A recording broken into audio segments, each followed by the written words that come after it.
ओम गंग गणपते नमो नमः। वायु संहिता संक्षिप्त शिवपुराण उत्तराखंड। ऐहिक फल देने वाले कर्मों और विधि का वर्णन, शिव पूजन की विधि, शांति पुष्टि आदि विविध काम्य कर्मों में विभिन्न हवनीय पदार्थों का उपयोग का विधान। उपमन्यु कहते हैं, श्री कृष्ण, यह मैंने तुम्हें इहलोक और प्रलोक में सिद्धि प्रदान करने वाला क्रम तो बताया है, जो उत्तम तो है। इसमें क्रिया, जप, तप और ध्यान का समुच्चय है। अब मैं शिव भक्तों के लिए यही फल देने वाला पूजन, होम, जप, ध्यान, तप और दान में महान क्रम का वर्णन करता हूँ। मंत्रार्थ को श्रेष्ठ ज्ञाता को चाहिए कि वह पहले मंत्र को सिद्ध करे, अन्यथा इष्ट सिद्धि कारक कर्म भी फलन नहीं होता। मंत्र सिद्ध कर लेने पर जिस कर्म का फल किसी प्रबल अदृष्ट के कारण प्रतिबद्ध करे, उस विद्वान पुरुष सहसा न करे। उस प्रतिबंधक का यह निवारण किया जा सकता है। कर्म करने के पहले ही शकुन आदि करके उसकी परीक्षा कर ले और प्रतिबंधक का पता लगाने पर उसे दूर करने का प्रयत्न करें। जो मनुष्य ऐसा ना करके मोहवश ऐहिक फल देने वाला कर्म का अनुष्ठान करता है, वह उससे फल का भागी तो नहीं होता और जगत में उपहास का पात्र बनता है। जिस पुरुष को विश्वास न हो, वह ऐहिक फल देने वाला कर्म का अनुष्ठान कभी न करें, क्योंकि उसके मन में श्रद्धा नहीं रहती और श्रद्धाहीन पुरुष को उस कर्म का फल नहीं मिलता। किया कर्म निष्फल हो जाए तो भी उसमें देवता का कोई अपराध नहीं है, क्योंकि शास्त्रोक्त विधि से ठीक ठाक कर्म करने वाला पुरुष को यही फल की प्राप्ति देखी जाती है। जिसने मंत्र को सिद्ध कर लिया है, प्रतिबंधक को दूर कर लिया है, मंत्र पर विश्वास रखता है और मन में श्रद्धा से युक्त है, वह साधक कर्म करने पर भी उसके फल को अवश्य पाता है। वह कर्म के फल की प्राप्ति के लिए ब्रह्मचर्य परायण होना चाहिए। रात्रि में हविष्य भोजन करें, खीर या फल खाकर रहे। हिंसा आदि जो निषिद्ध कर्म है, उनसे मन से भी न करे। सदा अपने शरीर में भस्म लगाएं, सुंदर पवित्र वेशभूषा धारण करें और पवित्र रहे। इस प्रकार आचारवान होने पर अपने अनुकूल शुभ दिन में पुष्प माला आदि से अलंकृत पूर्वोक्त लक्षण वाले स्थान में एक हाथ भूमि को गोबर से लिपकर वहाँ बिछे हुए भद्रासन पर कमल अंकित करें। जो अपने तेज से प्रकाशमान है, वह तपाए हुए सुवर्ण के समान रंग वाला हो, उसमें 8 दल और केसर भी बना हो, मध्य भाग में वो कर्णिका से युक्त हो और संपूर्ण रत्नों से अलंकृत हो। उसमें अपने आकार के समान ही नाल होना चाहिए। वैसे स्वर्ण निर्मित कमल पर सम्यक विधि से मन ही मन अनिमा और सब सिद्धियों की भावना करें। फिर उसमें रत्न का, सोने का अथवा स्फटिक मणि का उत्तम लक्षणों से युक्त वेदी सहित शिवलिंग स्थापित करके उसमें विधि पूर्वक पार्षदों सहित अविनाशी सांब सदाशिव का आवाहन और पूजन करें। फिर वही सकार भगवान महेश्वर की भावनामय मूर्ति का निर्माण करें, जिसकी 4 भुजाएं हों और 4 मुख हो, वह सब आभूषणों से विभूषित हो, उसे व्याघ्र चर्म पहनाया गया हो, उसके मुख पर कुछ हास्य की छटा छा रही हो, वो अपने 2 हाथों में वरद और अभय की मुद्रा धारण की हो, शेष 2 हाथों में मृग मुद्रा और टंक ले रखे हों। उसके उपासक की रुचि के अनुसार अष्टभुजा मूर्ति की भावना करनी चाहिए। उसी दशा में वो मूर्ति अपने दाहिने चारों हाथ में त्रिशूल, परशु, खड़ग और ब्रज लिए हो और बाएं चारों हाथों में पास, अंकुश, खेट और नाग धारण करती हो। उसकी अंग कांति प्रातः काल के सूर्य की भांति लाल हो और वह अपने प्रत्येक मुख से 3-3 नेत्र धारण करती हो। उसी मूर्ति का पूर्वती मुख सौम्य तथा अपनी आकृति के अनुरूप ही कांतिमान है। दक्षिण मूर्ति मुख नील मेघ के समान श्याम और देखने में भयंकर है। उत्तरवर्ती मुख मूंगे के समान लाल है और सिर की नीली अलंके से उसकी शोभा बढ़ाती है। पश्चिमवर्ती मुख पूर्ण चंद्रमा के समान उज्ज्वल, सौम्य तथा चंद्रकलाधारी है। उस शिव मूर्ति के अंग में पराशक्ति महेश्वरी शिवा अड़ूर है। उसकी अवस्था 16 वर्ष की सी है। वह सबका मन मोहने वाली है और महालक्ष्मी के नाम से विख्यात है। इस प्रकार भावना में मूर्ति का निर्माण और सकलीकरण करके उस मूर्तिमान परम कारण शिव का आह्वान और पूजन करें। वहाँ स्नान कराने के लिए कपिला गाय के पंचगव्य तथा पंचामृत का संग्रह करें। विशेषकर चूर्ण और बीज को भी एकत्र करें। फिर पूर्ण दिशा में मंडल बनाकर उसे रत्नचूर आदि से अलंकृत करके कमल की कर्णिका में ईशान कलश की स्थापना करें। तत्पश्चात उसके चारों ओर सज्जोजात आदि मूर्तियों के कलशों की स्थापना करें। इसके बाद पूर्व और 8 दिशाओं में क्रमशः विघ्नेश्वर के 8 कलशों की स्थापना करके उन सबको तीर्थ के जल से भर दें और कंठ में सूत लपेट दें। फिर उसके भीतर पवित्र द्रव छोड़कर मंत्र और विधि के साथ साड़ी या धोती आदि वस्त्रों से उन सब कलशों को चारों ओर आच्छादित कर दें। तदंतर मंत्रोच्चारण पूर्वक उन सब में मंत्रोन्यास करके स्नान के समय आने पर सब प्रकार मांगलिक शब्दों और वाद्यों के साथ पंचगव्य आदि के परमेश्वर शिव को स्नान कराए। कुशोदक, स्वर्णोदक और रत्नोदक आदि जो गंध पुष्प आदि से वासित और मंत्र सिद्ध हो, क्रमशः ले लेकर मंत्रोच्चारण पूर्वक उनके द्वारा महेश्वर को नहलाए। फिर गंध, पुष्प और दीप आदि निवेदन करके पूजा करने संपन्न करे। आलेपन या उपटन कम से कम 1 पल या अधिक से अधिक 11 पल हो। सुंदर स्वर्णमय तथा रत्नमय पुष्प अर्पित करे। सुगंधित नील कमल, नील कुमुद, अनेक बिल्व पत्र, लाल कमल तथा श्वेत कमल को भी शंभु को चढ़ाए। काला गुरु के धूप को कपूर, घी और गुगल से युक्त करके निवेदन करें। कपिला गाय के घी से युक्त दीपक में कपूर की बत्ती बनाकर रखें और उसे जलाकर देवता के सम्मुख दिखाएं। ईशान आदि 5 ब्रह्मों की, 6 अंगों की और 5 आवरणों की पूजा करनी चाहिए। दूध में तैयार किया हुआ पदार्थ नैवेद्य के रूप में निवेदनीय है। गुड़ और घी से युक्त महाचरु का भी भोग लगाना चाहिए। पाटल, उत्पल और कमल आदि से सुवासित जल पीने के लिए देना चाहिए। 5 प्रकार के सुगंधों से युक्त तथा अच्छी तरह लगाया हुआ तांबुल मुख शुद्धि के लिए अर्पित करना चाहिए। स्वर्ण और रत्नों में बने हुए आभूषण, नाना प्रकार के रंग वाले नूतन महीन वस्त्र जो दर्शनीय है, इष्ट देव को देना चाहिए। उसी समय गीत, वाद्य और कीर्तन आदि भी करने चाहिए। मूल मंत्र को 1 लाख बार जप करना चाहिए। पूजा कम से कम 1 बार नहीं 2-3 बार करना चाहिए, क्योंकि अधिक का अधिक फल होता है। होम सामग्री के लिए जितने द्रव्य हों उनमें से प्रत्येक द्रव्यों के कम से कम 10 और अधिक से अधिक 100 आहुतियाँ देनी चाहिए। मारण और उच्चाटन आदि में शिव को घोर रूप का चिंतन करना चाहिए।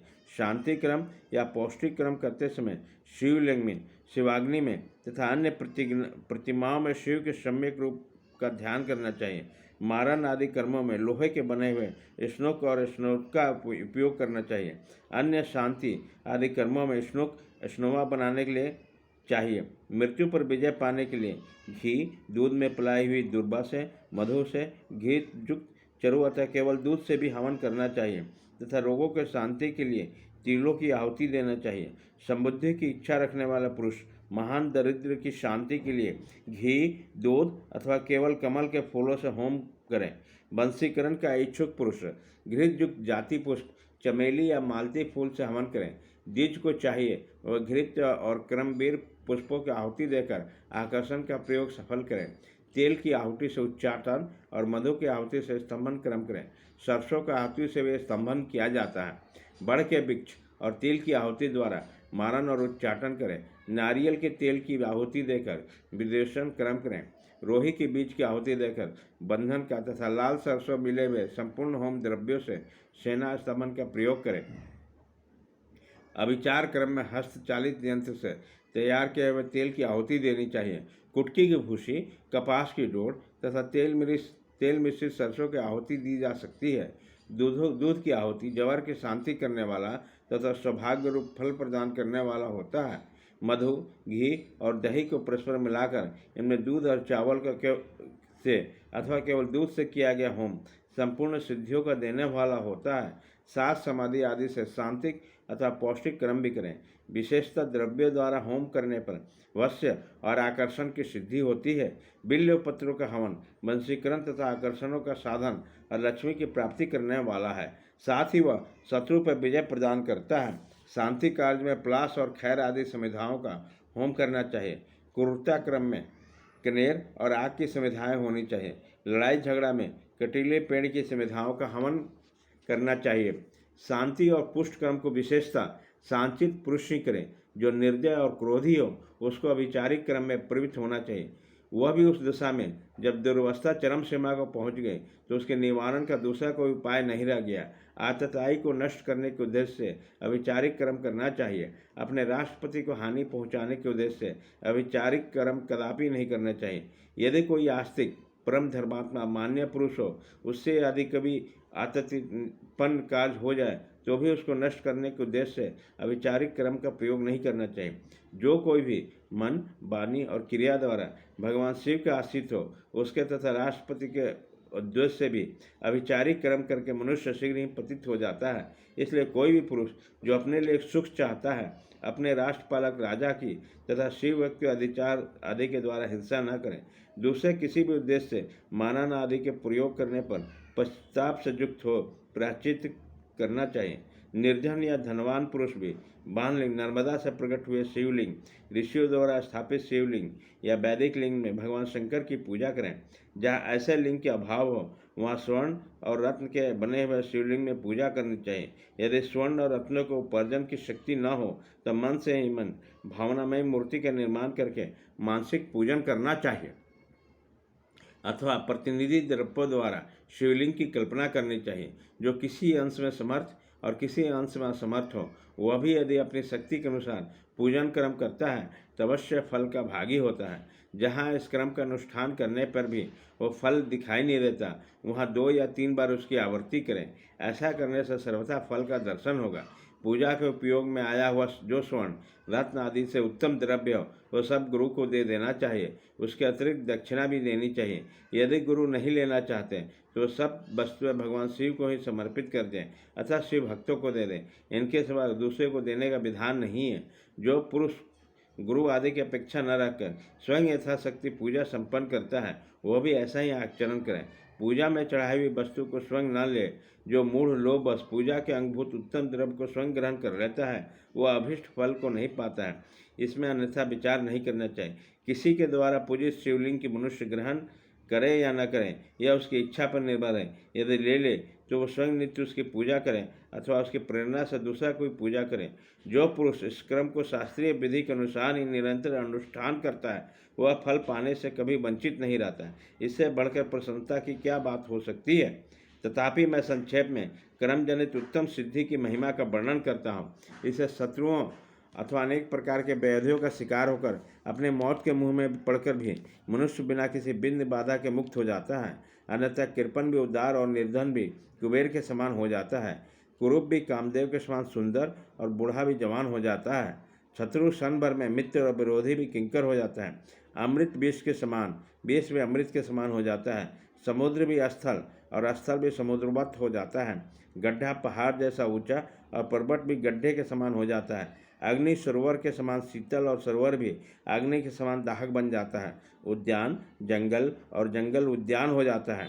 क्षुद्र मृग सिंह के समान शौर्यशाली और सिंह में कीड़ा मृग के समान आज्ञापालक हो जाता है। स्त्रियां अभिसारिका बन जाती है, अधिक प्रेम करने लगती है और लक्ष्मी सुस्थिर हो जाती है।